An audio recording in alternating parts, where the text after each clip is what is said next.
তিন জায়গায় বেয়াদবি করা যাবে না, করলেই মরার আগে জীবন ধ্বংস। কয় জায়গা? এক নম্বরে মা বাবা।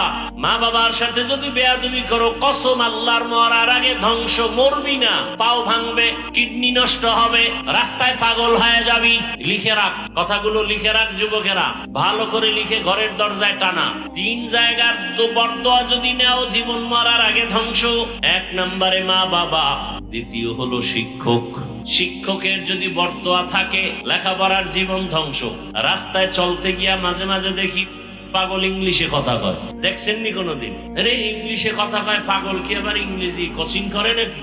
না, হিসাব করে বের করলাম ভালো ছাত্র ছিল, বেয়াদবি করে অভিশাপে পাগল হয়ে গেছে। আছে না নাই?